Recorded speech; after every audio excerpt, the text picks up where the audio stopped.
आप देख रहे हैं आदिनाथ टीवी चैनल, अनादि से अनंत की धर्म यात्रा।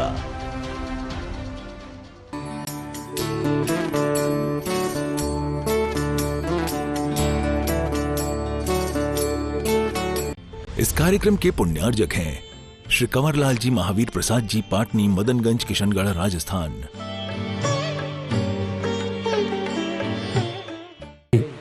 परम पूज्य गुरुदेव का कुछ ही क्षणों में धर्म सभा स्थल अमृत सुधा में पावन वर्षा योग स्थल पर पदार्पण हो रहा है। पूज्य गुरुदेव की मंगल देशना हमें प्रतिदिन की भांति आज यहाँ श्रवण करने का सौभाग्य मिल रहा है। हमारे संजीव भाई, हमारी पंचायत के साथी विपिन सिंह जी, श्री राजेंद्र जी अमन बाहर से पधारे हुए अतिथियों को पीत वस्त्र पहनाकर नीचे ही अग्रिम पंक्ति में अतिथि दीर्घा में सम्मानित करेंगे और सभी अतिथियों से मैं अनुरोध करूंगा वह अग्रिम पंक्ति में पधारें। बांसवाड़ा से जो हमारे मध्य अतिथि पधारे हैं उनसे भी मैं अनुरोध करूंगा पधारें, अग्रिम पंक्ति में स्थान ग्रहण करें। अग्रिम पंक्ति में स्थान ग्रहण करने के लिए हमारे टोंक से जो भक्त आए हैं उनसे भी मैं अनुरोध करूंगा। बड़ौदिया से हमारे मध्य जो अतिथि, बड़ौदिया राजस्थान से जो हमारे मध्य अतिथि आए हैं, आप भी स्थान ग्रहण करें। परम पूज्य आध्यात्मिक संत निर्यापक श्रमण तीर्थ चक्रवर्ती मुनि पुंगव सुधा सागर जी महाराज के सानिध्य में रक्षाबंधन महापर्व पर 700 मुनिराजों की रक्षार्थ महाअर्घों का समर्पण। हिंदुस्तान में एक ही स्थान ऐसा है जहां महापूजा में श्रीफलों के साथ अभूतपूर्व महाआराधना होती है और महाअर्चना का सौभाग्य इस बार अशोकनगर जैन समाज को मिलने जा रहा है। देश भर के भक्तों के नाम महाआराधना के लिए आते हैं। मैं निवेदन करूंगा आप नंबर भी नोट करें, 98-265 16-524 पर आप सूचना प्रेषित कर सकते हैं। फिर से सुने, 98-265 16-524 नंबर पर आप सूचना व्हाट्सएप पर अपने नाम और पता लिखकर हमें प्रेषित कर सकते हैं। महाआराधना रक्षाबंधन पर 9 अगस्त को इसी सभा मंडप में हमें हजारों भक्तों के मध्य सुनने का सौभाग्य मिलेगा। सौभाग्य होगा हमारा परम पूज्य गुरुदेव के श्री सानिध्य में 31 तारीख को भगवान पार्श्वनाथ स्वामी के निर्वाण कल्याणक मनाने का। आइए मैं अपने साथी श्री सैलू विधायक, श्री संजीव जी, श्री राजेंद्र जी अमन, श्री विपिन जी से निवेदन करूंगा अतिथियों को अतिथि दीर्घा में बिठाएं। विपिन जी अतिथियों को अतिथि दीर्घा में बिठाएं और सभी अतिथि अपना स्थान ग्रहण करें। आज हमारे मध्य श्री जेके जैन जी के सुपुत्र श्री पुनीत जी और सभी परिवारजन पधारे हैं जिन्हें महाशांति धारा का सौभाग्य प्राप्त हुआ है। आए और महाशांति धारा की सौभाग्य प्राप्त करता आज पूज्य गुरुदेव के पाद प्रक्षालन का भी सौभाग्य अर्जित करेंगे। बोलो देवादिदेव 1008 भगवान आदिनाथ स्वामी की जय। देवादिदेव 1008 भगवान शांतिनाथ स्वामी की जय। संत श्रोमणी प्रातः स्मरणीय आचार्य भगवान गुरुदेव श्री विद्यासागर जी महाराज की जय। परम पूज्य ज्ञान श्रोमणी तीर्थ चक्रवर्ती निर्यापक श्रमण मुनि पुंगव सुधा सागर जी महाराज की जय। परम पूज्य गंभीर सागर जी महाराज की जय। परम पूज्य श्री वरिष्ठ सागर जी महाराज की जय। परम पूज्य श्री विदेश सागर जी महाराज की जय।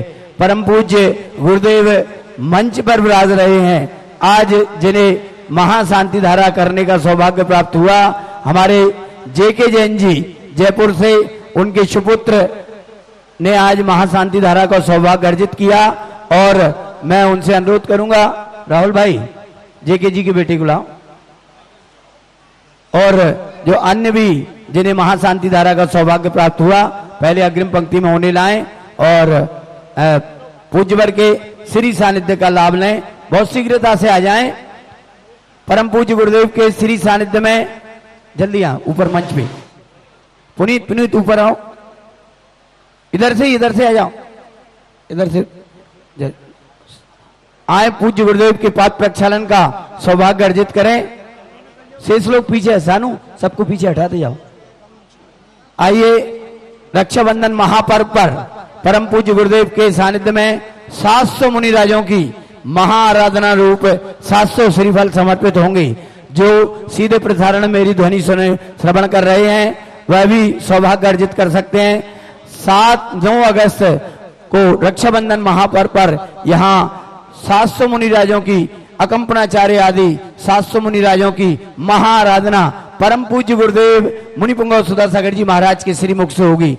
ऐसा पहला अवसर 33 साल बाद अशोकनगर को मिलने जाएगा जब पूज्य गुरुदेव के श्रीमुख से महाआराधना होगी। महाआराधना में जिन्हें भी अपने नाम प्रस्तुत करना है वह नाम प्रस्तुत कर दें। मुकुट सप्तमी के दिन यहाँ लाडू समर्पित किया जाएगा। वह पार्श्वनाथ जिनालय में भगवान पार्श्वनाथ स्वामी की महाशांति धारा हो गई। सभी अतिथि जन जेके जैन जी का परिवार आए, दीप प्रज्वलन और चित्र अनावरण में सहभागिता प्रदान करें। आइए हम चलेंगे परम पूज्य गुरुदेव के श्री चरणों में और मैं धर्म सभा की ओर से प्रार्थना करूंगा जो हमारे अतिथि आए अग्रिम पंक्ति में बैठे, बाद में आपको श्रीफल चढ़ाने का सौभाग्य मिलेगा। पूज्य गुरुदेव से प्रार्थना अपनी मंगल देशना से। श्री ओम नमः शिवेभ्यः, जय श्री ओम नमः शिवेभ्यः, जय श्री ओम नमः शिवेभ्यः। सर्वमंगल मांगल्यं सर्वकल्याणकारकं प्रधानं सर्वधर्माणां जैनं जयतु शासनं। पंच परमेष्टि भगवान के आचार्य श्री गुरुवर कुंद कुंद महाराज के आचार्य श्री गुरुवर विद्यासागर महाराज के। बोलो परम पूज्य ज्ञान शिरोमणि तीर्थ चक्रवर्ती मुनिपुंगव सुधासागर जी महाराज की जय। पूज्य गुरुदेव से प्रार्थना अपनी मंगल देशना से हमें उपकृत करें। परम पूज्य गुरुदेव।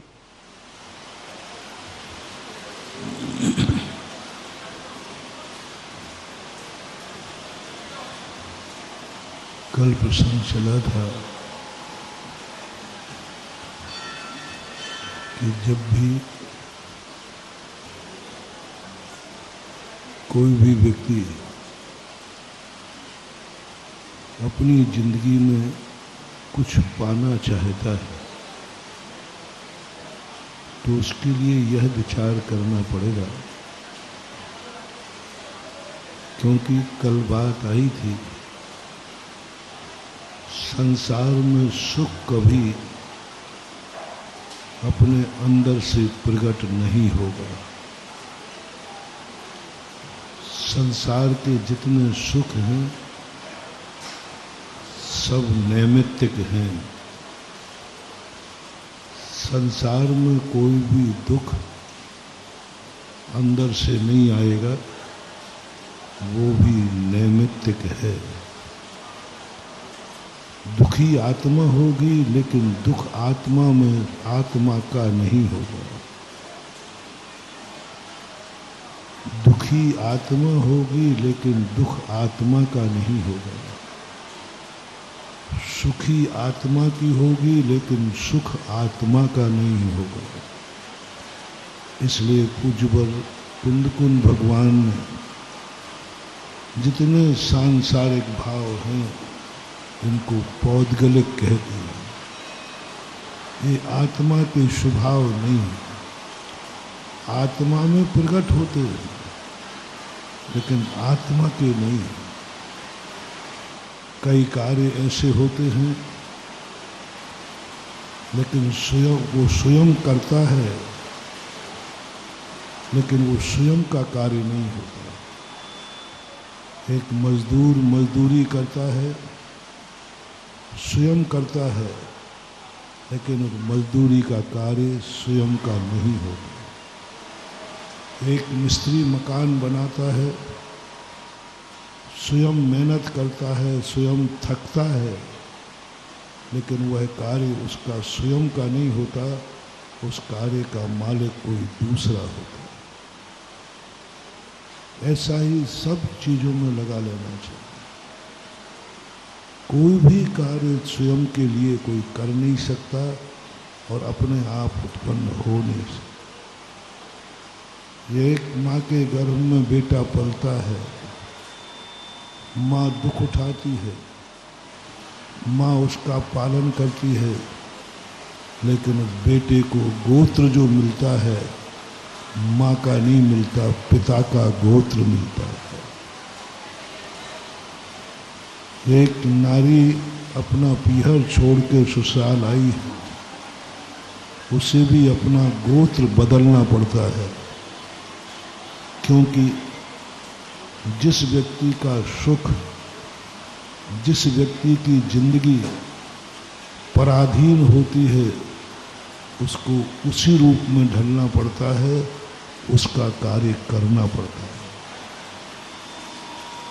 क्योंकि हमारे पास स्वतंत्र जिंदगी बिताने की शक्ति नहीं है, अतः हम दूसरे के घर जाते। कन्या स्वयं अपनी जिंदगी नहीं जी सकती, इसलिए उसे दूसरे के घर में जाकर जिंदगी व्यतीत करना पड़ती है, तो उसे उस घर का गोत्र स्वीकार करना पड़ता है, अपने माँ बाप का, अपने जन्म का गोत्र का त्याग करना पड़ता है। कितनी बड़ी बात! जिसके शरीर में खून है, जिसका, उस पिता का गोत्र त्यागना पड़ता है। जिस माँ के दूध से शरीर बड़ा हुआ, उस माँ के गोत्र को त्यागना पड़ता है। मात्र एक वीकनेस है कि वह जिंदगी स्वयं पीहर में रह के नहीं बिता सकती, ये कमजोरी है। नारी की जिंदगी में सबसे बड़ा अभिशाप है कि उसकी जिंदगी की सबसे बड़ी कमी है, जिस माँ बाप से उसने जन्म लिया उसी का गोत्र छोड़ देती है। जिस माँ बाप ने जिंदगी 25 साल पढ़ाए, जब उसकी जरूरत हुई तभी वह घर छोड़कर पली किसी के घर में, पुसी किसी के घर में, और अंत में सेवा दे रही है। ये सबसे बड़ी जिंदगी का बहुत बड़ा अभिशाप कहो। तुम्हारी दृष्टि से व्यवस्था है, लेकिन जब अध्यात्म दृष्टि से देखा जाए तो ये पराधीन होने की सजा है। क्योंकि तुम अपनी जिंदगी स्वयं जहां जन्मे थे वहां नहीं गुजार सकते, चाहते तो गुजार सकते थे। ब्राह्मी सुंदरी का गोत्र नहीं बदला, क्योंकि उसने कह दिया मैं पराधीन नहीं होंगी, मैं अपने पराधीन सुख को इतना हो जाऊं कि इतना पवित्र गोत्र मुझे मिला। मैं तीर्थंकर की बेटी हूं, मैं इक्ष्वाकु वंशज हूं, मैं तीर्थंकर का गोत्र मुझे मिला, और मैं छोटे से सुख के कारण इतने बड़े पुण्य को ठुकरा दूं और तीर्थंकर का गोत्र छोड़ करके किसी, क्योंकि उसको दूसरा तीर्थंकर का कुल तो मिलने वाला, तीर्थंकर की बेटी को तीर्थंकर ही ससुराल मिलेगी। पिता तीर्थंकर तो ससुर भी तीर्थंकर होंगे, हो ही नहीं सकता, हो ही नहीं सकता, क्योंकि दो तीर्थंकर एक मोहल्ले में, चलो एक तीर्थंकर का कुल छोड़कर दूसरा तीर्थंकर मिलेगा ही नहीं। ब्राह्मी सुंदरी सोचा नहीं, मैं नहीं होने। लेकिन ब्राह्मी सुंदरी जैसा यदि सभी कन्याओं का सोच हो जाए, सोचो कभी ऐसा हो तो संसार रुक जाए, व्यवस्थाएं डगमगा जाए, सारी व्यवस्थाएं डगमगा जाए, संसार डगमगा जाएगा, अराजकता फैल जाएगी, अत्याचार, पापाचार, अनर्थ फैल जाए। वो तुम्हारी मजबूरी है, लेकिन मैं तो स्वरूप बता रहा हूं। ये कन्या की, मैं एक कन्या का उदाहरण देकर तुम्हें समझा रहा हूं, एक मिस्त्री का उदाहरण देकर तुम्हें समझा रहा हूं, एक मजदूर का, नौकर का उदाहरण देकर अपनी आत्मा को समझा रहा हूं। कैसी जिंदगी पूरी मिस्त्री ने पसीना बहा बहा करके रिक्स लेकर पहाड़ पर चढ़ चढ़ करके महल बनाया, लेकिन उस महल में उसका कहीं नाम, बस शाम को मजदूरी देकर उसकी सारी मेहनत को निपटा दिया। बोले साहब मैंने इस मकान पर मेहनत की है, कितनी रिक्स उठाई है, पहाड़ पे चढ़ करके पलस्तर किया है, कितनी सस्ती है उसकी जिंदगी, कितना सस्ता है उसका जीवन, कितना सस्ता है उसका पसीना। इतनी रिक्स उठा करके 5वीं मंजिल पर पलस्तर किया, उतर के आया तो उसे 500 रुपया में निपटा दिया। उसकी वह रिक्स मेहनत कितने की थी? अब 700 देते होंगे, हमें पता नहीं, 1000 कर लो, कोई बात नहीं। एक मजदूर, एक मिस्त्री की जिंदगी की कीमत 1000 रुपया, बस 1000 रुपया। वो मालिक नहीं बन सका। उस मिस्त्री मजदूर ने, बेलदार ने उठा करके सीढ़ी चढ़ चढ़ करके 5वीं मंजिल पर पहुंचा, ईंट लेकर के उसको 200-300 रुपया, 500 रुपया दे करके उसकी सारी मेहनत और पसीने को कितना सस्ता कर दिया, कितना सस्ता कर दिया। क्योंकि वो बदकिस्मती है कि उसको रोजी रोटी स्वयं की नहीं मिलना है, उसे दूसरे को करके कार्य दूसरे का करेगा। जब जब हम दूसरे का कार्य करेंगे हमारी कीमत घटेगी, और दूसरे का कार्य जब करें, दूसरे के कार्य करेंगे तभी मेरे सुखी हो पाऊंगा। दूसरे का मकान बनाऊंगा तभी मैं रोटी खा पाऊंगा। दूसरे के यहाँ कार्य करूंगा तभी मैं सुखी हो जाऊंगा। यदि मैं दूसरे का कार्य नहीं करूंगा तो मैं और मेरा परिवार भूखा मर जाएगा। ये देखो, मजबूरी देखो। इसलिए वो बड़ा खुश है कि कम से कम सेठ ने मुझे मजदूरी दी, लेकिन मूल्यांकन करो। ऐसे महानुभाव अपनी चेतन आत्मा, पूज्यवर कुंद कुंद स्वामी श्री समय साथ जी में कहते हैं, देख ले तुझे क्या हो गया, तेरा मूल्यांकन देख, कितना कितना कितना आत्मा अनंत शक्ति संपन्न है। लेकिन संसार अवस्था में कर्म की चपेट के कारण से आत्मा को जो भी सुख उठाना है पर का कार्य करना पड़ेगा, पर का सहारा लेना पड़ेगा। कर्म यदि ठीक है तो सुखी हो जाएगा, और कर्म ने यदि ठीक नहीं है तो दुखी हो जाएगा। संसार की आत्मा की खुशी भी कर्म के अधीन है और दुख भी कर्म के अधीन है। हंसेगा तो कर्म के अधीन हंसेगा, और रोएगा तो कर्म के अधीन हो गया। स्वयं हंस भी नहीं सकता, स्वयं रो भी नहीं। पूरी व्यवस्था गौमरसार पढ़ने के बाद ऐसा लगता है कि संसार अवस्था में आत्मा स्वयं का अस्तित्व खो बैठी है, थोड़े से सुख के कारण, थोड़े से सुख के कारण। यदि आत्मा ब्राह्मणी सुंदरी जैसी बन जाए, मुझे नहीं चाहिए सुख, मुझे जो पिता का गौरव मिला है इसी गौरव के साथ मैं जीवन का अंत करूंगी। ऐसे ही अपनी आत्मा, मुझे जो चैतन्य पने का अनुभव मिला है, मुझे वो ज्ञान घन स्वरूप मिला है, मैं ज्ञान घन स्वरूपी हूं, मैं ज्ञानी हूं। ज्ञान के कारण से मुझे इतना बड़ा गोत्र मिला, इतना बड़ा टाइटल मिला कि मैं ज्ञानी हूं। मैं दृष्टा हूं? नहीं, मैं ये टाइटल नहीं छोड़ सकता।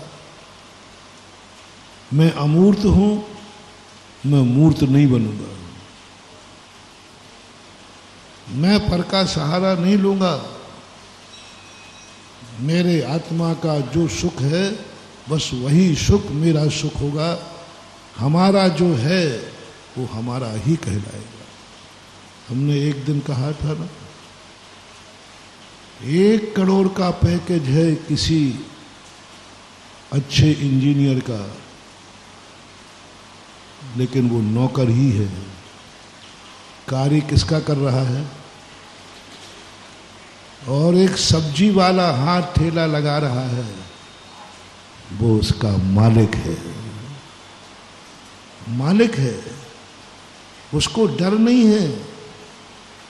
नहीं लगाना आज ठेला तो, लेकिन नौकरी पे नहीं चलेगा। वो कहेगा साहब नौकरी पे नहीं आए तो रिजाइन दे दीजिए। नौकरी करोड़ों रुपए की भी हो तो उसमें आत्मा की स्वाधीनता खत्म होती है, आत्मा का स्वाभिमान खत्म होता है, आत्मा का सब कुछ खत्म हो जाता है। नौकर व्यक्ति कभी मस्तक उठा के नहीं जी सकता। उसकी तो जब भी जिएगा उसे आंख झुका के ही दब के रहना पड़ेगा, डर के रहना पड़ेगा। और जहां जहां हमें दूसरे के अधीन जिंदगी करना पड़े, समझ लेना वही वही मेरे आत्मा का स्वरूप नष्ट हो रहा है। स्वरूप नष्ट हो रहा है। भले ही हमें करोड़ों रुपया मिल रहे हैं, भले ही हम चक्रवर्ती हैं,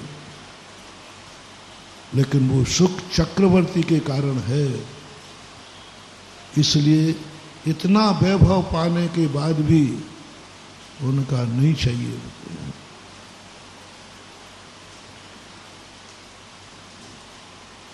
चक्रवर्ती छोड़ के जा रहा है। 1,18 घोड़े छोड़े, 84 लाख हाथी, इत्यादि जग संपत्ति छोड़ी, जीर्ण तृण सम। जिसके लिए लोग मर रहे हैं उसको वो छोड़ रहा है। जिसके लिए लोग मर रहे हैं उसको वो छोड़ रहा है। क्या है? जम्मू कुमार के या गज कुमार के जीवन की कहानी है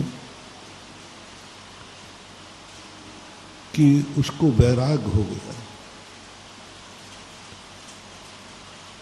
तो उसने अकेला बेटा था माँ का,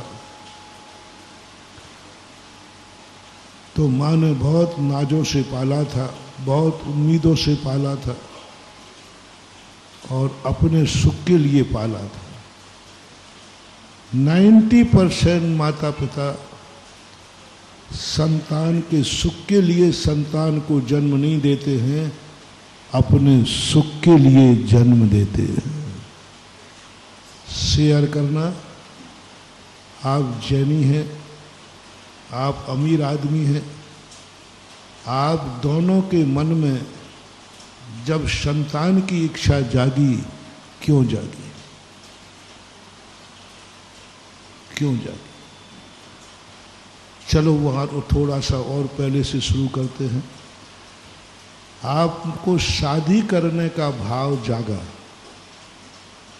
जागा कि नहीं? क्यों जागा?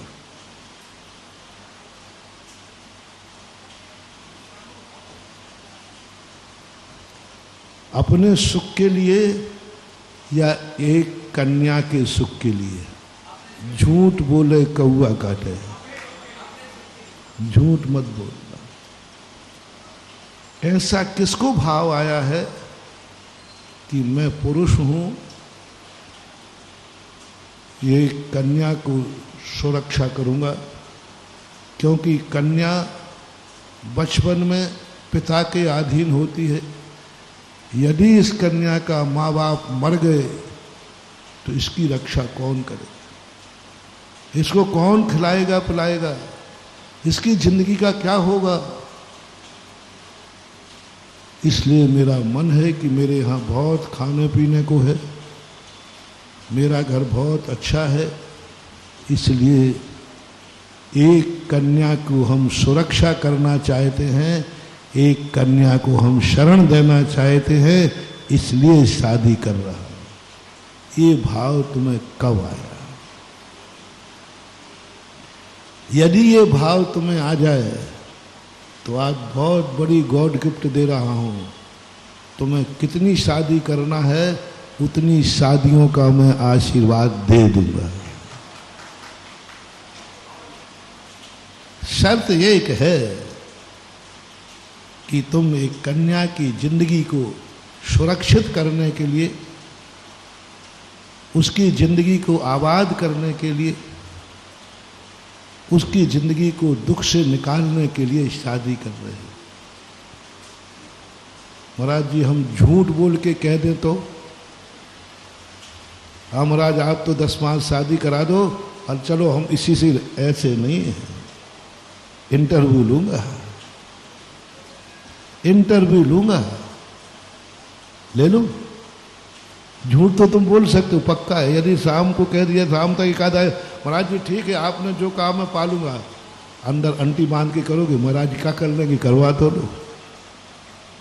लो, परीक्षा दूंगा। मैं भी ऐसे ही कर रहा हूँ, गुरु हूं तुम्हारा, ऐसे ही थोड़ी तुम धोखा दे दोगे। यदि तुम्हारे ये भाव आया तो मैं भी किसी गरीब भिखारी की काली कलूटी लूली लंगड़ी अंधी बहरी पागल कन्या को गले में वरमाला डलवाएंगे, क्योंकि तुमने किसके लिए किया है? क्योंकि तुमने फार्म में क्या भरा है? महाराज मैं अपने सुख के लिए नहीं कर रहा हूं, एक किसी कन्या का। तो फिर सबसे ज्यादा दुखी तो वही है, सबसे ज्यादा परेशान तो वही है। वहां पर आपकी परीक्षा हो जाएगी। यदि तुम्हारा हृदय सच्चा होगा, गुरु के सामने सही बोला होगा, बोले महाराज अवभाग्य मेरे, अवभाग्य मेरे कि मुझे एक कन्या की सेवा करने का मौका मिला। बिना नाम लिए बता रहा हूं, एक बहुत बड़ा आदमी, बड़ा तो नहीं था लेकिन ठीक अंधा था, एक बहुत सुंदर कन्या ने पिता से अंधे की से शादी की, 35-40 साल के बाद उससे की। उससे पूछा गया तुम क्यों कर रही हो?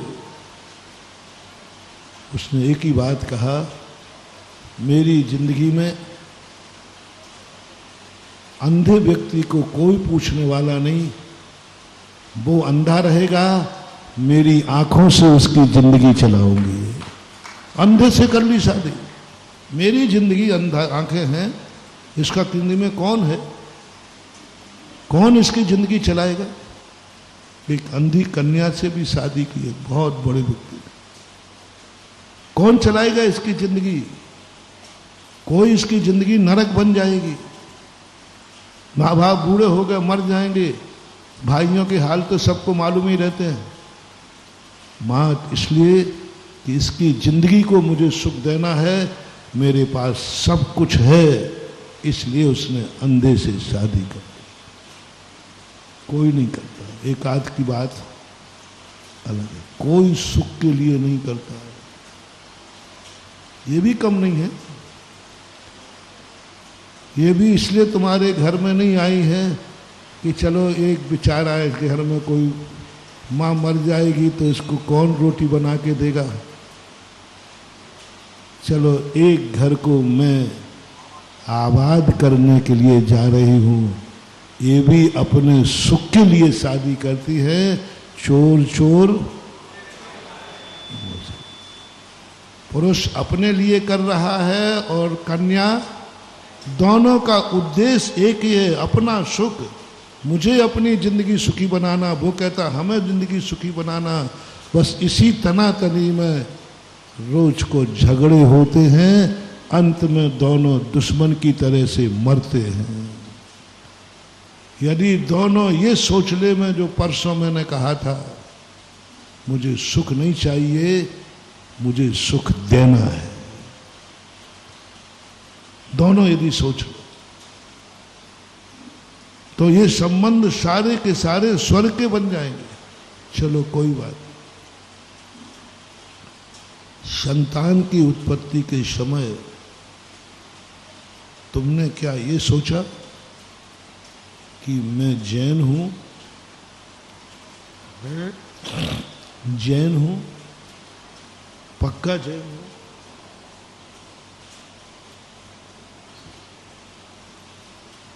शाकाहारी हूं, सम्यक दृष्टि हूं, सच्चे देव को मानता हूं, सच्चे गुरु को मानता हूं।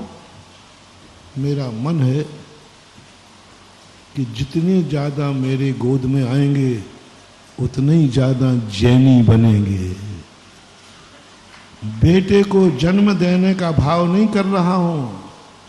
मुझे वो व्यक्ति चाहिए जो जैनी को जन्म दे, शाकाहार को जन्म दे, जिनेंद्र भक्त को जन्म दे, गुरु भक्त को जन्म दे, आहार दान देने वाले को जन्म दे, जैन धर्म का झंडा ऊंचा उठाने के लिए जन्म दे।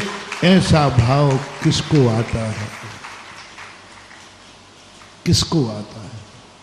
इसलिए संतान उत्पन्न की है, जिससे हे भगवान जिनेन देव का, क्योंकि जीव तो कहीं ना कहीं जन्म लेगा। कहीं मांसाहारी कुल में जन्म गया तो बेटा क्या खाएगा? किसी मिथ्या कुल में जन्म गया तो क्या करेगा? मिथ्या गुनेगा। कहीं मांस पापियों के जन्म गया तो पाप करेगा। इसलिए मैंने सोचा है दोनों बैठकर निर्णय करें कि हम इसलिए और निश्चिंत आ जाएंगे। महाराज जी ठीक है, हम निसंतान हैं, हमें अच्छा बेटा दे दो। परीक्षा करूंगा, परीक्षा करूंगा। जिंदगी में परिवार नियोजन नहीं कराओगे। कोई पूछे क्यों नहीं करा रहे हो? बोले नहीं, एक संतान को रोकना, एक जैनी को रोकना है, एक जिनेंद्र भक्त को रोकना है, एक मुनि को रोकना है, एक मुनि भक्त को रोकना है। कितना बड़ा पाप है। सुन लो रे जैनियों, परिवार नियोजन वे कराएं जिनका कुल पापी हो, जिनके बाप पापी हो, जिनके समाज पापी हो। चारों तरफ से पापी पाप है, हिंसा, झूठ, चोरी, व्यसन। वो परिवार नियोजन कराएं कि नहीं, जितनी संतानें मेरी गोदी में आएंगी वे सब पापी होंगे, क्योंकि मैं पापी। मांसाहारी के संतान पैदा होगी तो मांसाहार करेगी। इसलिए परिवार नियोजन कराना चाहिए उनको जो मांसाहारी हैं, क्योंकि मांसाहारियों की संख्या हमें नहीं बढ़ाना है। परिवार नियोजन कराएं वो शराबी है, क्योंकि बेटा भी जुआड़ी है, जो समस्त प्रकार के पापों में लिप्त है, जो भिखारी हैं, सब तरफ से दुखी हैं। वे परिवार नियोजन कराएं, क्योंकि मैं भिखारी हूं। इसलिए बेटा आएगा तो उसको भी भिखारी। अब तुम और बता दो जैन साहब, तुम्हारी गिनती मांसाहारियों में लूं? अशोकनगर के सब जैनी मांसाहारी हैं। खास तौर से वो जिन जिन ने परिवार नियोजन कराया है वे सब मांसाहारी हैं। कह दो? कहा नहीं है, पूछ रहा हूँ अभी। और महाराज ऐसा मत कहो, देखो। हाँ नहीं कहूँगा, नहीं कहूँगा, पूछ तो रहा हूँ। क्या सभी जैनी शराबी हैं, जुआड़ी हैं? अशोकनगर है ये। ऐसा ही नहीं तीसरा चतुर्मास हो रहा है,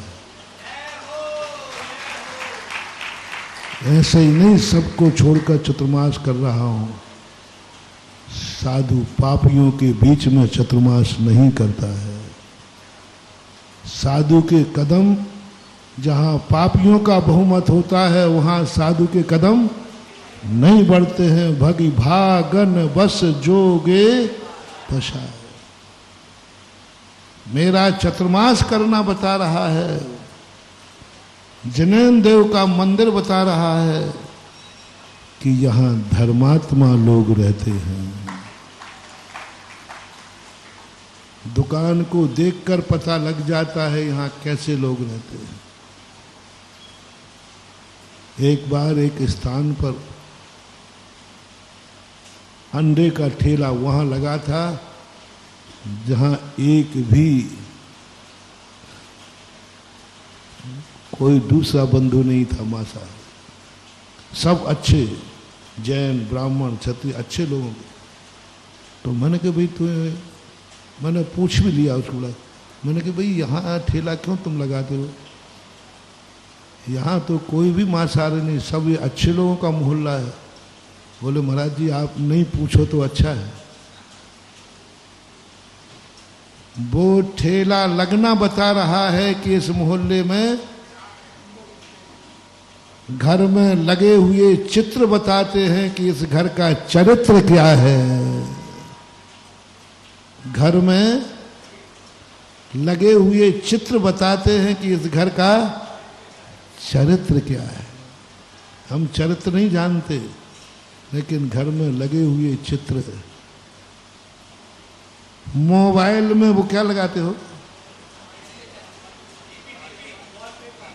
जो भी लगते हो ऊपर जो आता ना करते, वॉलपेपर जो भी कहते हो, उसको देख करके बता सकते हो कि इस व्यक्ति की नीयत क्या है, इसका चरित्र क्या है, चरित्र क्या है। बेटे के मोबाइल को कुछ मत देखो, बेटे को देखो मोबाइल में इसने कौन सा चित्र लगा रखा है, कौन सा गाना लगा रखा है, इससे पता कर लो कि इसके अंदर का चरित्र क्या है। थोड़ा अनायास बेटे को देखा करो कि बेटा बिगड़ चुका है या अभी तुम्हारे काबू में है। और एक और घर में झगड़ा करा दूं, तुम ये मत देखा करो कि ये कहाँ फोन करते हैं, किसको फोन करते। कभी धोखे से देख लिया करो कि इसने मोबाइल में किसकी फोटो लगाई है। समझ लेना वो व्यक्ति तुम्हें पसंद नहीं करता, उसकी नीयत किसी दूसरे पर है, भली तुम्हारे लिए वो पत्नी मानता है। नियत है। चित्रों से चरित्र का पता लगता है। मेरी जिंदगी में एक बार घटित हुआ है।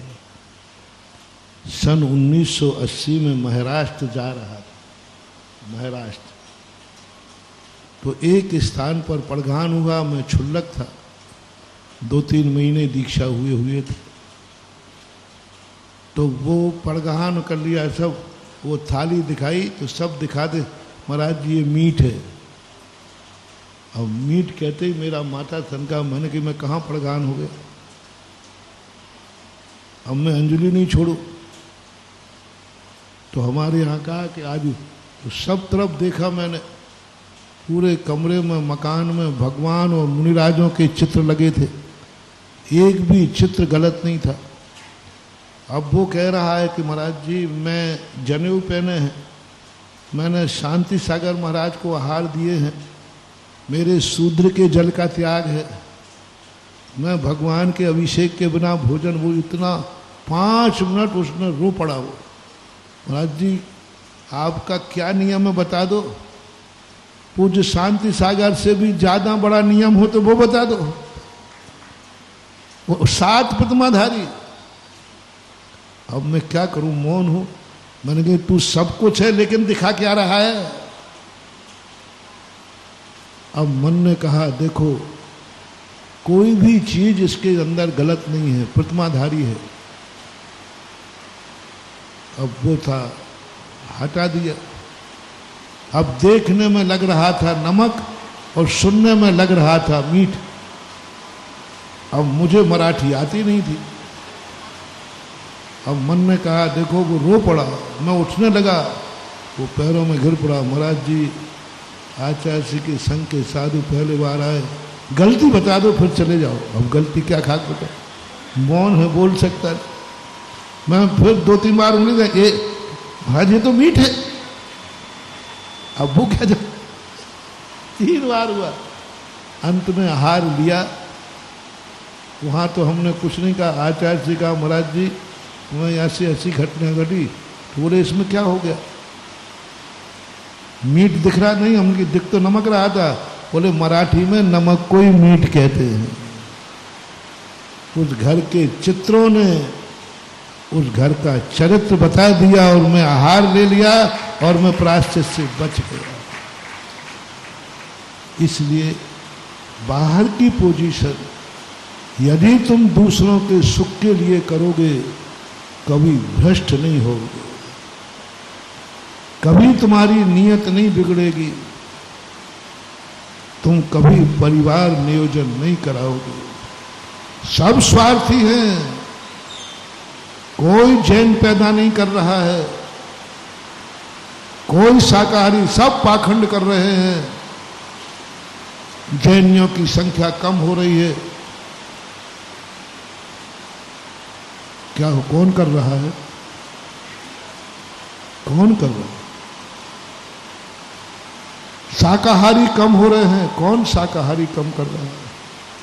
भगवान को मानने वाले कम हो रहे हैं। और हमारे देश का तो दुर्भाग्य है, जो ओरिजिनल भारतीय हैं, जो ओरिजिनल भारत में रहने वाले हैं, उनको तो परिवार नियोजन की शर्त है, नहीं तो नौकरी नहीं मिलेगी, चुनाव में खड़े नहीं हो सकोगे। और जो हमारे देश के लिए विपरीत संस्कृति है उनके लिए कोई कानून नहीं, कोई कानून। प्रसंग जैनियों का है, आज चिंतनीय विषय है जैनियों का, इसलिए मैं थोड़ा सा प्रसंग ले रहा हूं, क्योंकि ये बात सामने आने लगी है। महाराज जैनी मुट्ठी भर रह गए, मुट्ठी भर तो अभी मुट्ठी भर ही है, फिर उंगलियों पे गिनोगे, और वो भी गिनने के लिए कौन दोषी है, कौन दोषी है? मां तुम्हारा स्वार्थ दोषी है। तुम्हें जैन धर्म पर गर्व नहीं है, जैनी होने का गर्व नहीं है, तुम्हें शाकाहारी होने का गर्व नहीं, तुम्हें मुनि भक्त होने का गर्व नहीं है, तुम्हें मात अपना स्वार्थ है। जब एक बेटे से काम चल रहा है तो 2 बेटे क्यों? जब 2 संतानों से काम चल रहा है, जिंदगी निकल जाएगी। 2 बेटे हो गए, बस बुढ़ापा निकल जाएगा, हमारा कुल का दीपक जल जाएगा। यही स्वार्थ है ना? महाराज जी क्यों भीड़ लगाना? हाँ मेरे सब देव मूर्ख थे जो 100-100 बेटे पैदा करते फिरे। तुम तो ज्ञानी हो, तुम तो ज्ञानी। या तो संसार में जाओ मत, जैनी की 2 गति है, या तो जैनी बने रहो, अन्यथा जैनीपना छोड़कर जिनेंद्र के मार्ग पे आ जाओ, जैसे महावीर स्वामी आचार्य से और हम लोग आ गए। कम से कम हमने जिनेंद्र का मार्ग बन पाया। हम जैनी नहीं बना पाए, लेकिन जिनेंद्र बन के दिखा देंगे, ये मार्ग चुन लिया। या तो जिनेंद्र बनो या फिर जैनी बनो, या तो मोक्ष मार्ग में आ जाओ, फिर तुम्हारे लिए कोई आरोप नहीं आए, कोई दोष नहीं लगेगा। लेकिन तुम जैनी हो, ग्रस्त हो, संसार कर रहे हो, पाप कर रहे हो, और उस पाप के फल में धर्म का फल लग रहा है। कितना सस्ता है पुण्य के फल पर पुण्य का फल लगना, पुण्य की जमीन में पुण्य की फसल आना, ये कोई आश्चर्य नहीं है। तुम पाप करोगे, तुम पाप करोगे और फल लगेगा तुम्हारी गोदी में जैन का। जन्मेगा जैन। इस संसार को महानुभाव, यदि तुम्हें जैनत्व मिला है तो इस संसार, गंदे संसार को, गंदा संसार बुरा नहीं है।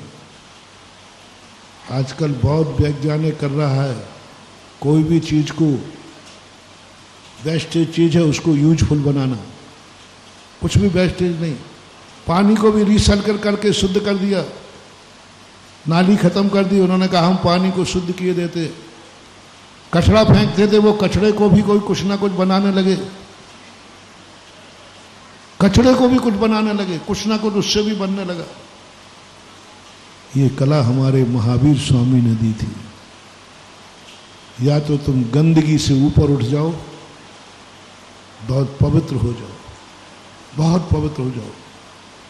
कहीं गंदगी तुम्हारे मन वचन काया में नहीं रहे। लेकिन यदि गंदगी ही तुम्हारी चारों तरफ है तो गंदगी को खाद बनाना शुरू कर दो। गंदगी को खाद, खाद गंदगी से ही बनता है। बस उस गंदे खाद को उठा करके खेत तक तुम भेज दो, वही गंदा खाद तुम्हारे अनाज की फसल को 100 गुना कर देगा। आज मैं प्रवचन दे रहा हूं तुम्हारे इस गंदे संसार को। इस संसार में सदा से गंदगी थी, है और रहेगी।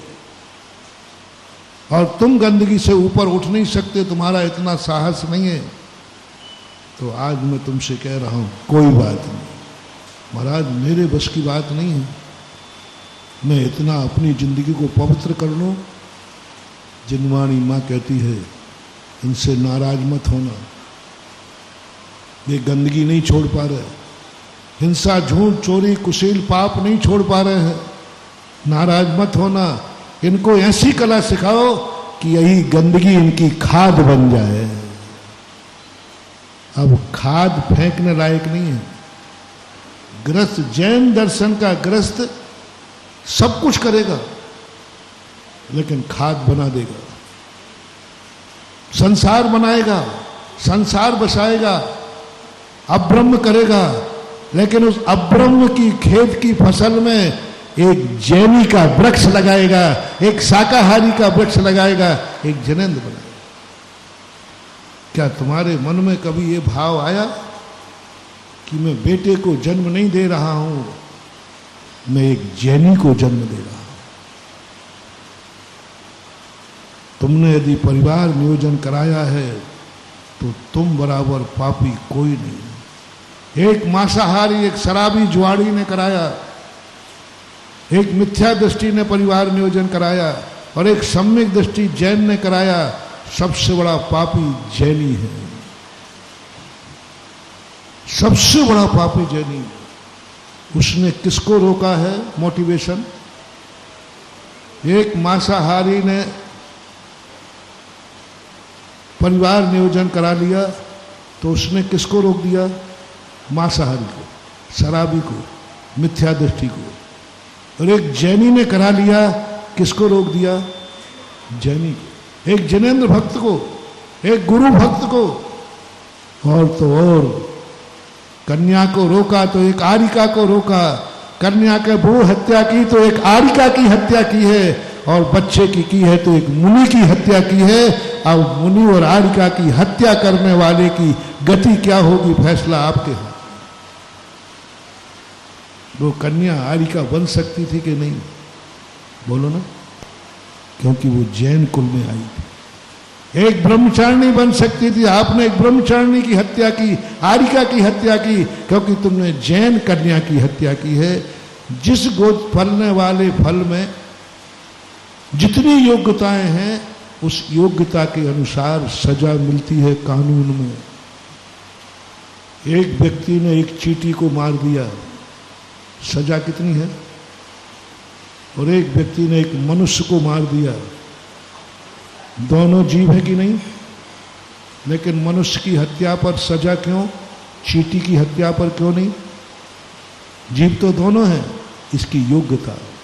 मनुष्य के मरने से कितना बड़ा नुकसान हुआ, चीटी राष्ट्रपति नहीं बन सकती, चीटी कलेक्टर नहीं बन सकती, चीटी आईएएस ऑफिसर नहीं बन सकती, चीटी देश का उद्धार नहीं कर सकती, चीटी दूसरों को सुख नहीं दे सकती, चीटी कुछ नहीं कर सकती। इसलिए चीटी तो मरी है, लेकिन चीटी में कोई योग्यता नहीं है, इसलिए उसको मारने के लिए कानून ने कह दिया कोई बात नहीं। धार्मिक दृष्टि से तो दोष है, क्योंकि उसकी जिंदगी जीना चाहती तो तुमने हल लिया, लेकिन आपकी दृष्टि से कोई एफआईआर नहीं, कोई कानून नहीं, इसने चीटी मार दी।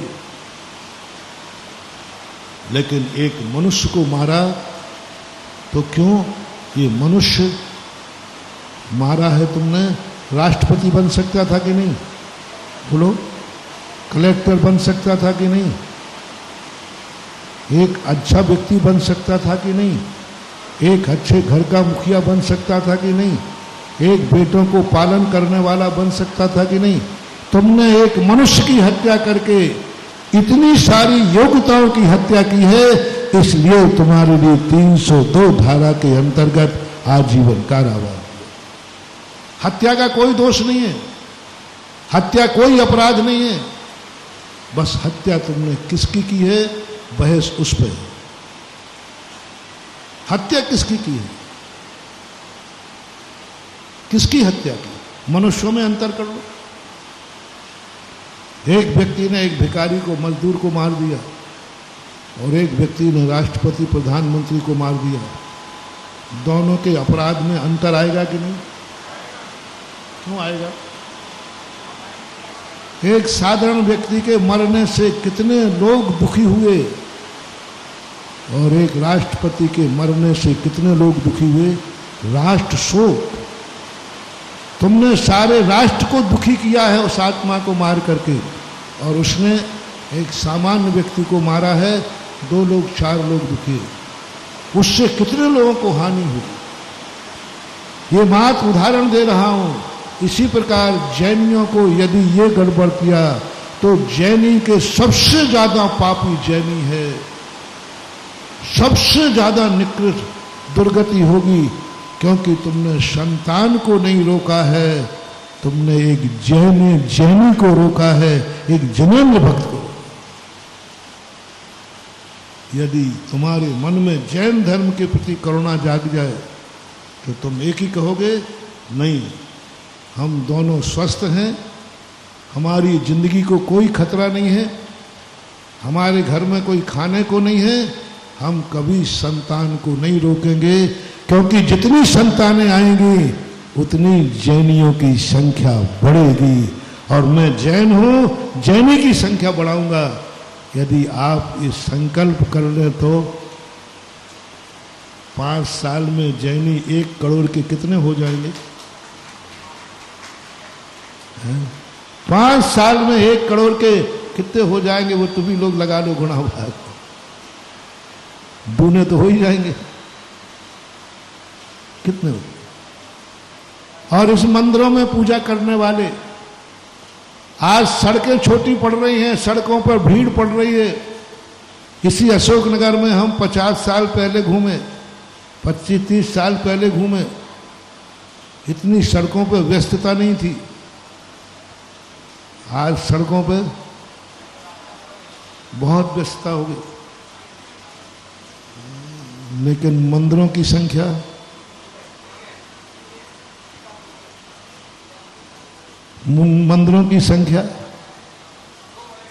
थोड़ी बहुत बड़ी है, वो शिविर का परिणाम है, चिंता नहीं करना, ओरिजिनल नहीं है। घट रही है, क्यों घट रही है? क्योंकि तुम्हारी संख्या घट रही।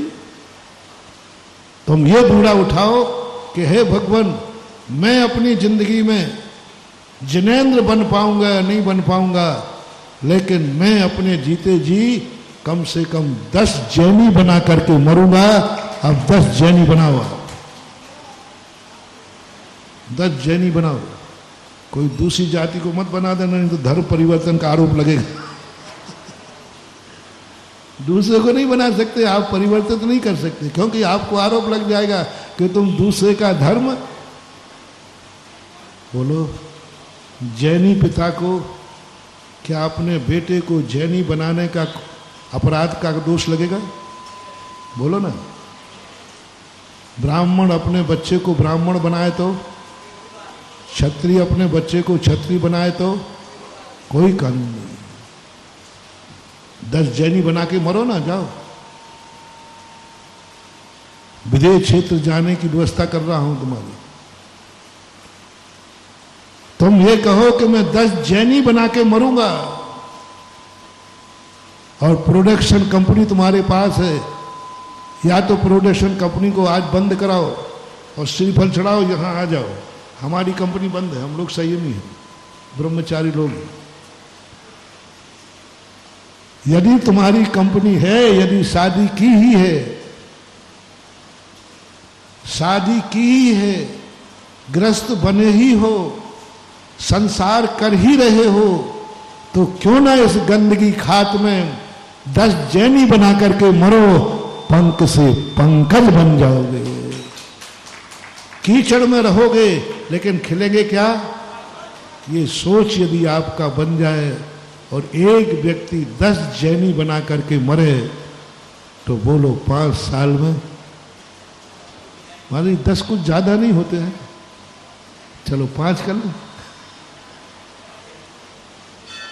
5 करे, बस संकल्प करना है हमें जैनी संख्या। यदि तुम्हें भगवान की भक्ति तुम्हारी सच्ची है तो लो, तुम्हें जैनी से तीर्थंकर बना दूं, नेता बना दूं, चक्रवर्ती बना दूं, घर के मुखिया बनोगे। बस एक है कि हे भगवान, मुझे आपकी भक्ति करने में इतना आनंद आया, इतना आनंद आया, अब मेरा मन है कि आपके 10 भक्त बना करके मरूंगा। मुनि महाराज को ले लो, और सुन रहे हो रे पाखंडी हो, हाँ जय जय गुरुदेव, कान बेरे कर रहे,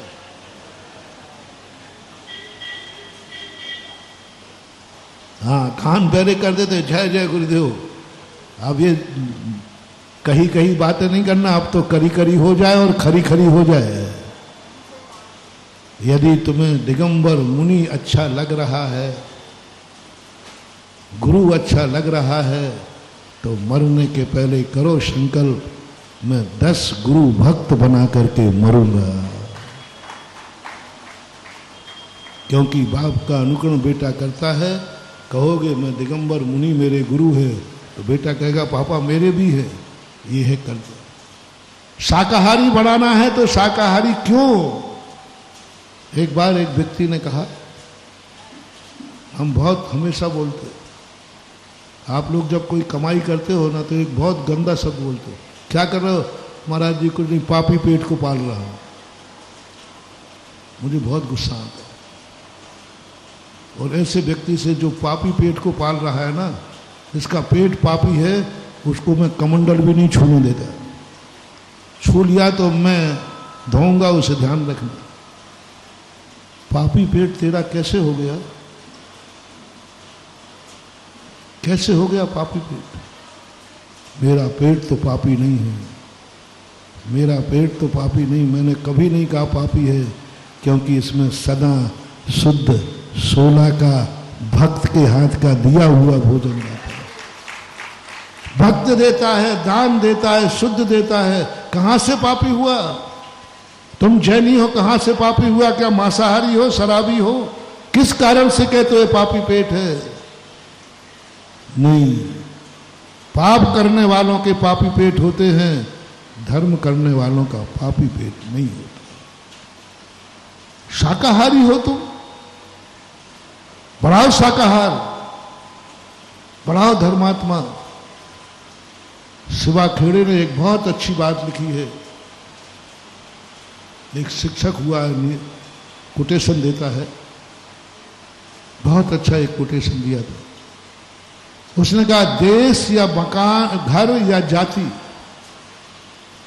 गद्दारों से बर्बाद नहीं होती है। देश गद्दारों से बर्बाद नहीं हो रहा है, देश अच्छे लोगों के मौन रहने से बर्बाद हो रहा है। देश में मांसाहारी बढ़ रहे हैं, उनसे देश को खतरा नहीं है। देश में शाकाहारी लोग सो रहे हैं, इससे खतरा है। शाकाहारियों से खतरा है। जैनियों को किसी दुनिया से खतरा नहीं है। जैनी को जैनियों से खतरा है, धर्मात्मा को धर्म से खतरा है, क्योंकि वो अपनी संख्या को नहीं बढ़ा रहा है। प्रजातंत्र आज संख्या का है। यदि देश में भी राज्य करना है तो संख्या चाहिए, वोटें चाहिए। आज गिरनार लुट रहा है, मात्र एक कारण है कि वहां जैनियों के वोट नहीं है, इसलिए गिरनार लुट रहा है। विधायक में मैंने मीटिंग की, मैं खुद गया। बोले महाराज जी आप समझो बात को। बोले मैं क्यों जैनियों का पक्ष लूं, कि वहां जैनी वोटर है ही नहीं। यदि आज वहां जैनियों का गढ़ होता तो आज गिरनार भी अपना होता और कुछ नहीं होता। सरकार तुम्हारे पक्ष में होती, तुम खुद सरकार बनाते, तुम खुद सरकार में होते, क्योंकि तुम्हारी संख्या, आज संख्या बल चाहे राजनीति में हो, चाहे धर्म नीति में हो, अपने विचारों वालों की संख्या बढ़ाओ। शाकाहार चाहते हो शाकाहार की संख्या बढ़ाओ, सज्जन चाहते तो सज्जनों की संख्या बढ़ाओ, जैनी चाहते तो जैनी की संख्या बढ़ाओ। कोई दूसरा उपाय नहीं। तुम कितने ही चिल्लाते रहो, कितने ही रोते रहो, कितने ही कुछ करते रहो, कोई तुम्हारी सुनने वाला नहीं है। मां संख्या बल। मैंने एक दिन राष्ट्र के नाम में संदेश दिया था। मैंने कहा तुम चेतो। प्रधानमंत्री महोदय के लिए भी मैंने संदेश दिया था, चेतो। जिस हिंदुस्तान की तुम बात कर रहे हो, यहां हिंदू ही नहीं बचेंगे तो हिंदुस्तान क्या बचेगा, क्योंकि उनकी संख्या तुम कम करते जा रहे हो। उनके ऊपर लागू कर दिया परिवार नियोजन, तुम नहीं बचोगे। देश बचाना है, संख्या बचाओ, या फिर जो हमारी संस्कृति के विरुद्ध हैं उन पर भी ये कानून लागू करो। और आज उन पर नहीं कर सकते कानून लागू, वो नहीं मानेंगे तो उन पर नहीं कर सकते, तो इन पर भी लागू मत करो। कम से कम हम आज बहुमत में हैं तो कल भी बहुमत में नहीं। जैनियों से हमारा कहना है, शाकाहारियों से मेरा कहना है, अपने भक्तों से मेरा कहना है, तुम कितने अजैनों को जैन बना सकते हो। ब्राह्मणों से कहना है, तुम कितने अब्राह्मण को ब्राह्मण बना सकते हो। सभी को कह रहा हूं, सभी जाति वालों से कह रहा हूं, अपनी अपनी जाति में जाओ। अभी मैं जैनियों का सभा है इसलिए कह रहा हूं, तुम कितने जैनियों को, अजैनों को जैन बना सकते हो।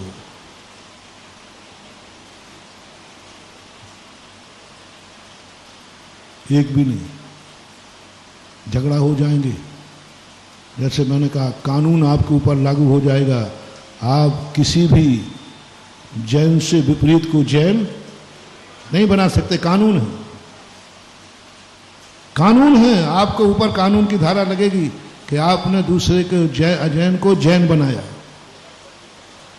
मैं इस बात का समर्थन नहीं करूंगा, क्योंकि मैं कानून विरुद्ध नहीं चलूंगा। मैं किसी की रेखा को नहीं मिटाऊंगा। यदि आपने किसी अजैन को जैनी बनाया, किसी भी जाति को जैनी बनाया, उस जाति का एक व्यक्ति कम हुआ कि नहीं, बोलो, तो ये नीति ठीक नहीं। मान लो मैंने एक ब्राह्मण को जैन बनाया तो ब्राह्मण की एक संख्या कम हुई, उनको दुख होगा। तुम्हें बढ़ाने पर सुख है तो उसको घटाने में दुख होगा कि नहीं। तो किसी को दुख देकर सुख लेना ठीक बात। किसी व्यक्ति के लिए, आपने किसी जाति के लिए, कोई भी जाति है, कोई भी जाति वाला व्यक्ति अपनी जाति को कम देखना चाहता है या बड़ी हुई, सभी की तरफ से बोलो, हिंदू, मुस्लिम, सिख, ईसाई, सबसे मैं पूछ रहा हूं कि हर व्यक्ति अपनी जाति को बढ़ाना चाहता है या घटाना चाहता है। सबकी राय, सबको मैं एक साम दृष्टि, सबको करना चाहिए। यदि हम किसी भी जाति से परिवर्तन कराएंगे तो एक वहां से घटेगा कि नहीं? उसको घटेगा, उसको दुख होगा, तुम्हारा बढ़ेगा तुम्हें सुख होगा। ये नीति ठीक नहीं है।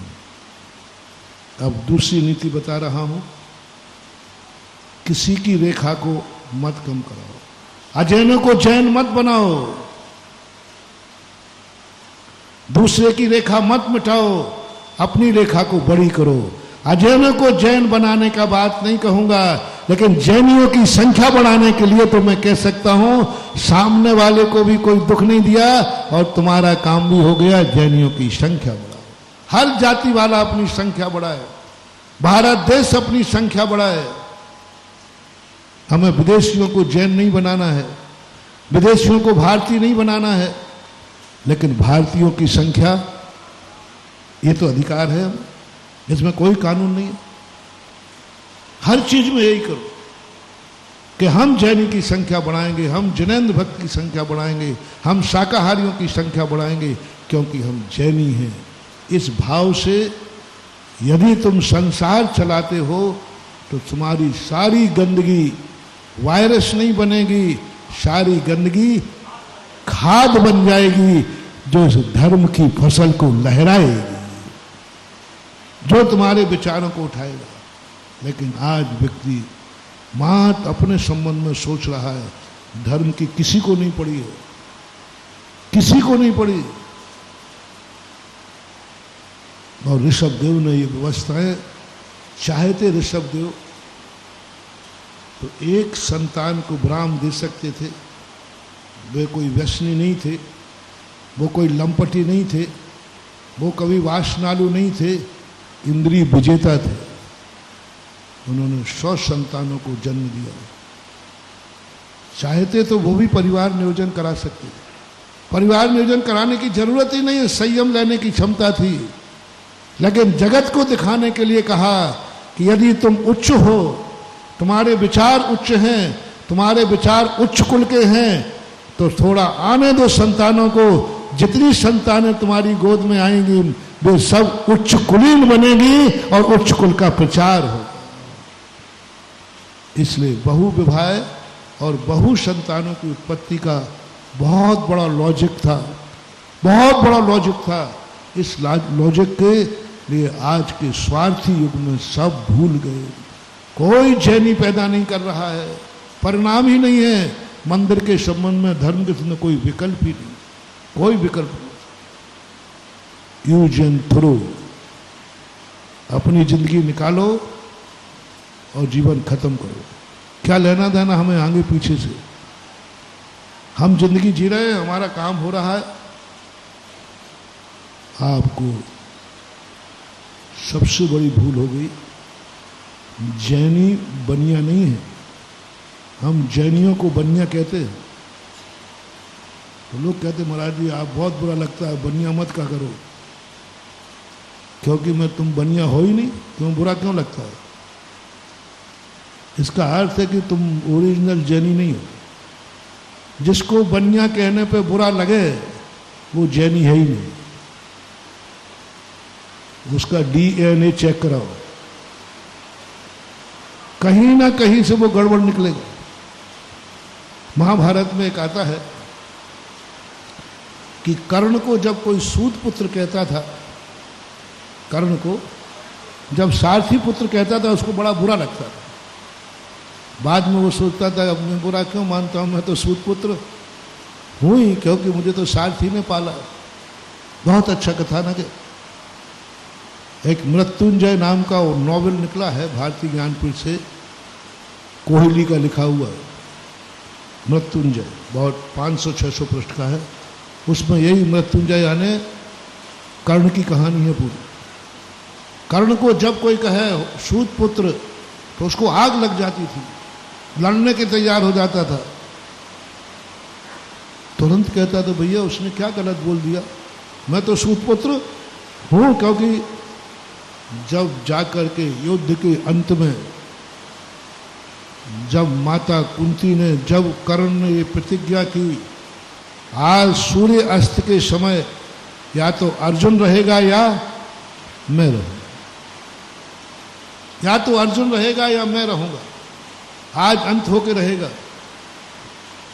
कुंती को मालूम था कि कर्ण की प्रतिज्ञा सूत पुत्र की प्रतिज्ञा नहीं है, ये पांडु पुत्र की प्रतिज्ञा है।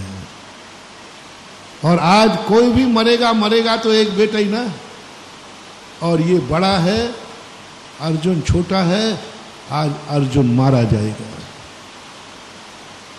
क्योंकि उन्हें मालूम था ये बेटा तो मेरा ही है।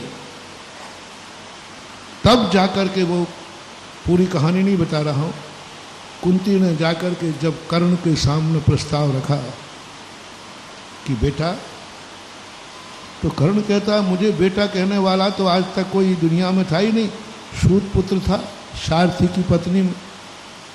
तुम तो कुंती हो, पांडवों की मां हो। सारी कहानी बताती है, पूरा प्रसंग से हमें मतलब नहीं अभी।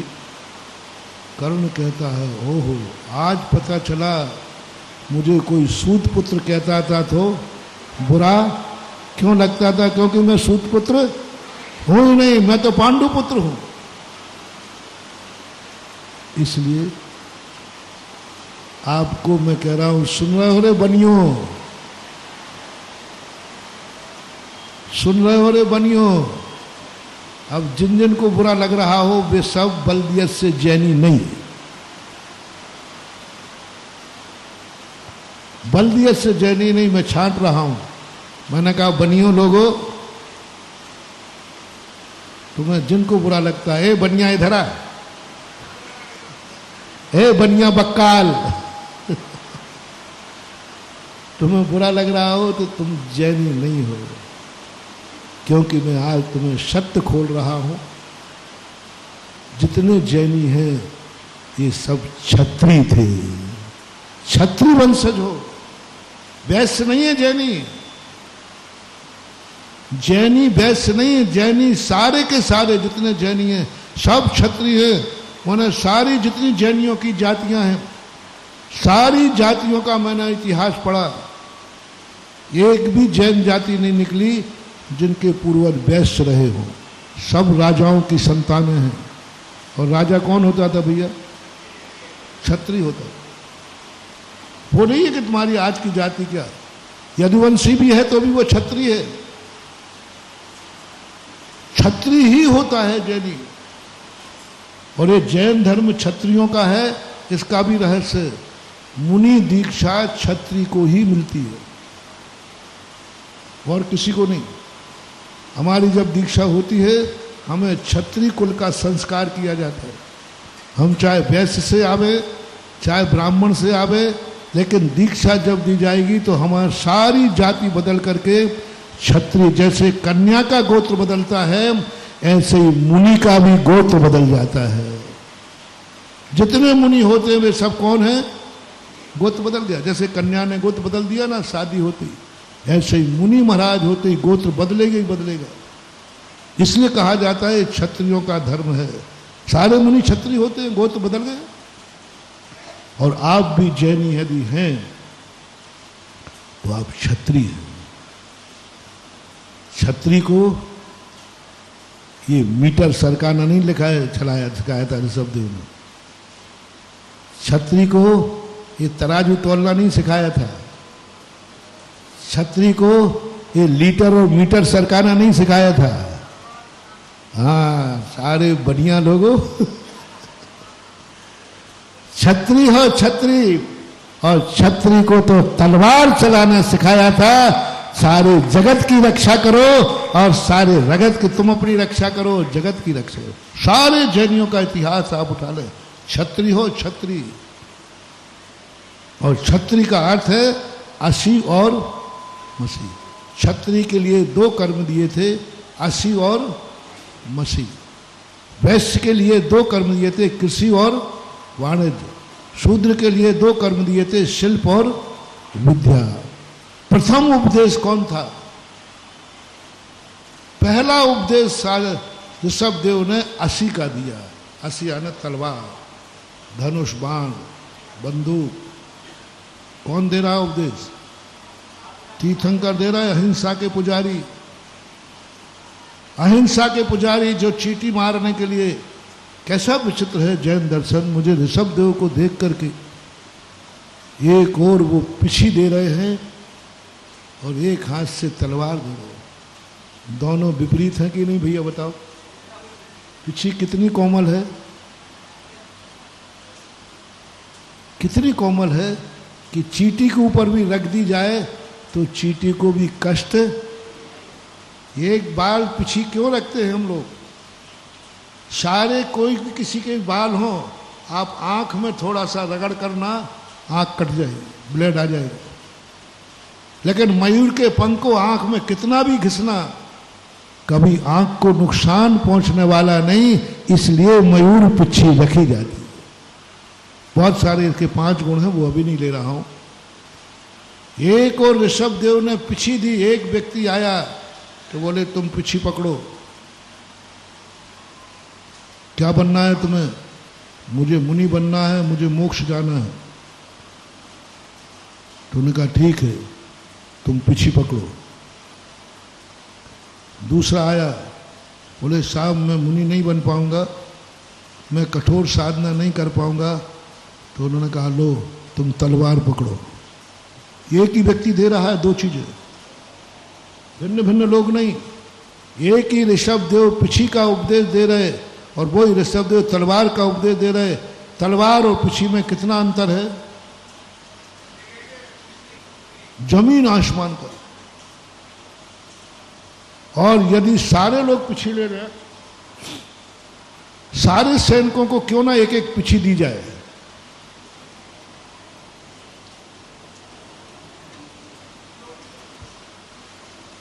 बोले पिछी से देश की रक्षा करो, हो जाएगी। चलो सारे मुनिराजों को एक एक तलवार दी जाए।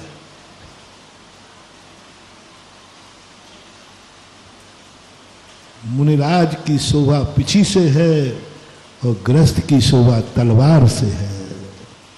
अब ऋषभ देव जानते कि तलवार जब भी चलेगी, बोलो क्या ऋषभ देव अज्ञानी थे? अवध ज्ञानी थे, अवध ज्ञान था उनको। जब भी तलवार चलेगी कोई ना कोई मरेगा। और अहिंसा का पुजारी, अहिंसा का आगाज करने वाला तलवार चलाना सिखा रहा है। ऐसे तलवार पकड़ो, ऐसे पकड़ो, ऐसे चलाओ। कराटे सिखा रहा है, जिम सिखा रहा है, तलवार चलाना सिखा रहा है ऋषभ देव। ऐसे पकड़ो, ऐसा करो, बच नहीं जाए। तीर चलाना सिखा रहा है, ऐसा निशान लगाओ, बच नहीं जाए सामने वाला। कौन सिखा रहा है? बिल्कुल अनहोनी उल्टी हो रही है। करुणा निधान, दया के पालक क्या सिखा रहे हैं? शस्त्र चलाना सिखा रहे हैं।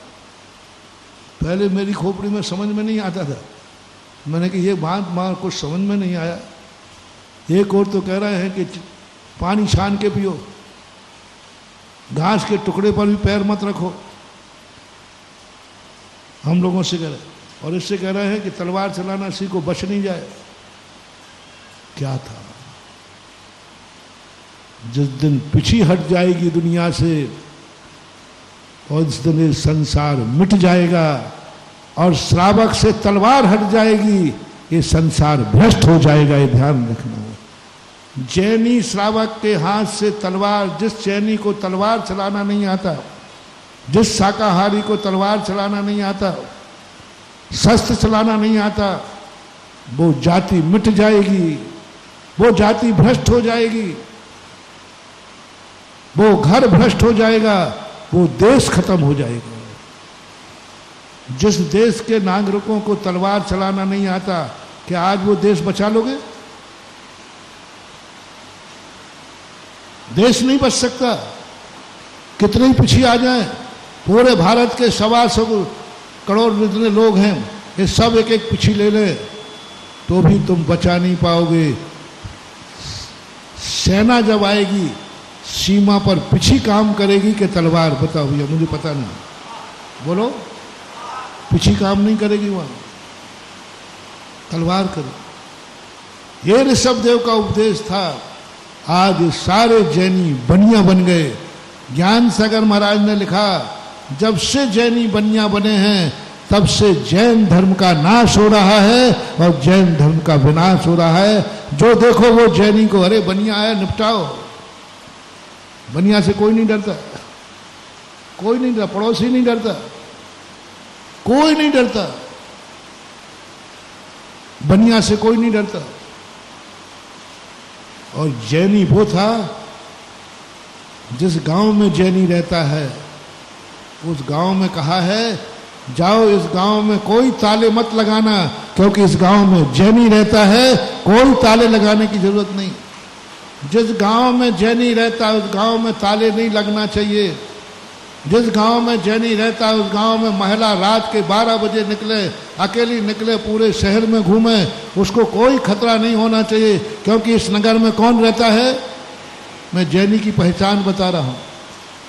शास्त्रों में लिखा, नीति कारण का, जैनी यानी छत्री। यात्रा करते समय किस गांव में रात रुके, बोले जिस गांव में छत्री रहता हो। जैनी रहता है इस गांव में, कोई खतरा नहीं है, ताला लगाने की जरूरत नहीं।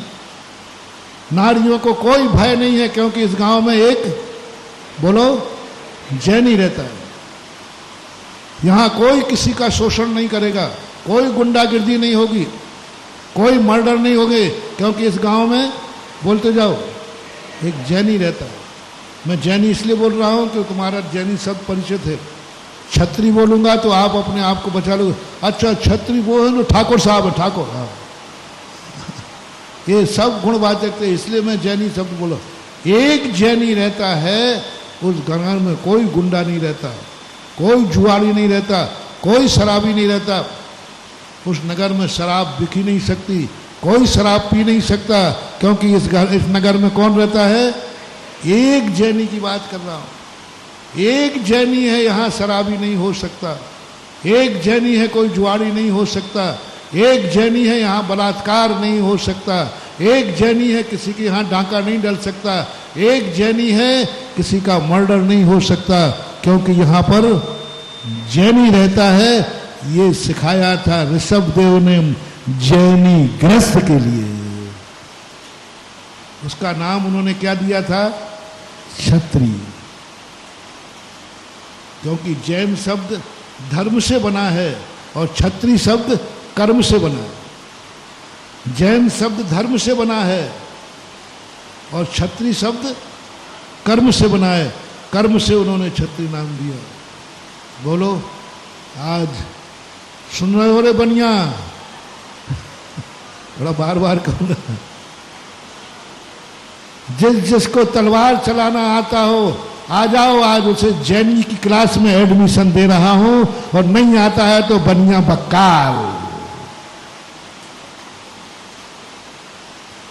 जैनी यदि है तो उसे तलवार चलाना आएगा, शस्त्र चलाना आएगा, क्योंकि ऋषभदेव का उपदेश है क्षत्रिय को 80 कर्म करना चाहिए। बच्चे को जन्म से ही सिखाएगा, ठीक है, क्योंकि बेटा अपन क्षत्रिय है और क्षत्रिय को शस्त्र चलाना आना चाहिए, किसी का मर्डर करने के लिए नहीं। धर्म की, परिवार की, स्वयं की रक्षा करने के लिए शस्त्र होना चाहिए। ये उपदेश अभी हमने गत वर्ष दमोह में सशस्त्र व्यायामशाला खोली। मैंने कि ये बनियों के लिए नहीं खोल रहा हूं, क्षत्रियों के लिए खोल रहा हूं, अपर नाम जैनी के लिए खोल रहा हूं। क्षत्रिय अपर नाम जैनी, शास्त्र के अनुसार, जैन शास्त्रों के अनुसार। मैंने जैन बनियों के लिए नहीं। बनिया तखरिया पहुआ तोले, बनिया लीटर मीटर सरकाए। हाँ, क्षत्रिय के आना चाहिए। और क्षत्रिय के जब यह रूप बन जाएगा, देखता हूं मजाल है कि तुम्हारा तीर्थ लुट जाए, मजाल है कि तुम्हारे मुनिराज पर कोई उंगली उठा दे। क्योंकि भारत देश में किसका राज्य चलता है, बोलो ना, क्षत्रिय का। जब तक क्षत्रियों का राज्य रहेगा, भारत देश पर कोई उंगली भी तो क्या, आंख भी नहीं उठा पाएगा, क्योंकि यहां क्षत्रियों का राज्य है। और क्षत्रिय का जो कर्म था, हम और किसी क्षत्रियों का निषेध नहीं कर रहे हैं, मैं ये कह रहा हूं जैनी भी क्षत्रिय थे, अन्य लोग क्षत्रिय नहीं थे, उसका निषेध नहीं है, जैनी भी क्षत्रिय थे। आज कौन क्षत्रियता दे रहा है? किस घर में क्षत्रियता है? किस घर में शस्त्र है? किस घर में? कहीं नहीं, क्योंकि सब बनिया बन गए, सबको अर्थनीति आती है। एक बार किसी ने कहा, बोले महाराज जैनियों को सैनिक में भर्ती होना चाहिए कि नहीं? मैंने कि जैनियों की ही सेना होना चाहिए। तुम क्या पूछ रहे हो? सैनियों को सेना में भर्ती होना चाहिए या नहीं? और मैं क्या कह रहा हूं, जैनियों को सैनिक ही होना चाहिए, पूरे जैनी सैनिक बने, पूरे जैनिक सैनियों के नेता बने। ये जैन धर्म की भाषा बोल रहा हूं मैं, तुम्हारे संसार की राजनीति की भाषा नहीं, ऋषभ देव की भाषा थी। वो जैन थे, उन्होंने अपने बेटों को शस्त्र चलाना सिखाया, उन्होंने अपनी प्रजा जैन जो क्षत्रिय थे उनको शस्त्र चलाना सिखाया, और कहा, और फिर कानून बनाया, शस्त्र सिखा दिया, कानून क्या बनाया? वाह गजब! देखो, कोई खतरनाक चीज तुम्हें दे रहा हूं तो पाबंदी करना पड़ेगा, नहीं तो तुम तलवार लेकर के बाप को ही निपटा दो। तुम्हारा क्या भरोसा? क्या भरोसा? तुम्हें थान में तलवार आ दे तो प्रधानमंत्री को निपटा दो। एक सैनिक ने निपटा दिया कि नहीं अपने प्रधानमंत्री को, बहुत दिन पहले।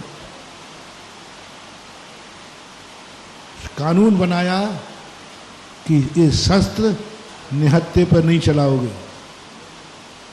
देखना, अब कानून बन रहा है, महान आत्माएं कोई भी मार्ग बताएंगे उसके पहले उसकी आचार संहिता होगी। निहत्थे पर नहीं चलाओगे, बालक पर नहीं चलाओगे, स्त्री पर नहीं चलाओगे, नपुंसक हिजड़े पर नहीं चलाओगे, पीठ पर नहीं चलाओगे, पृष्ठघात नहीं करोगे। और युद्ध में यही नियम चलते थे, यही नियम चलते थे। और शरीर पर भी कहां नहीं चलाओगे,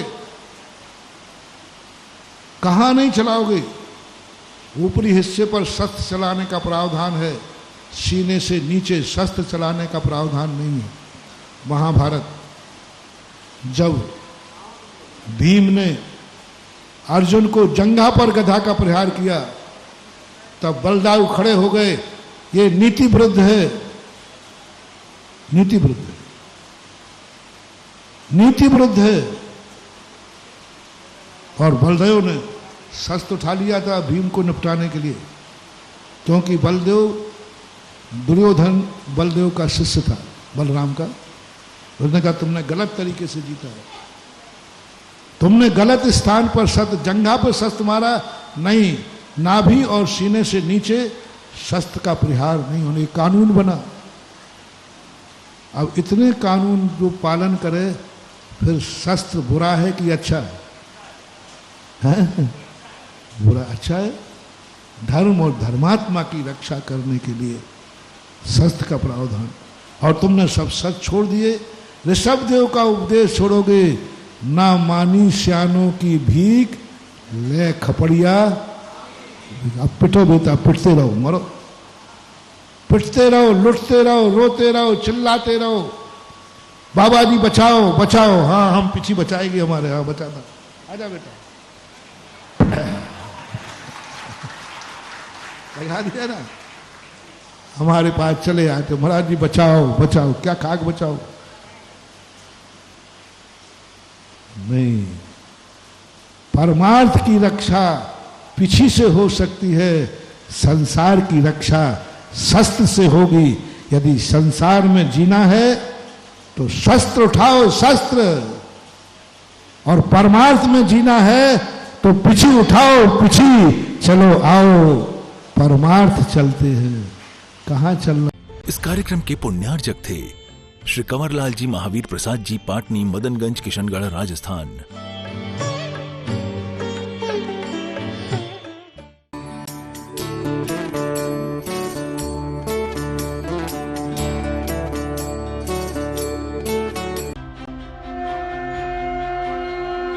देख रहे हैं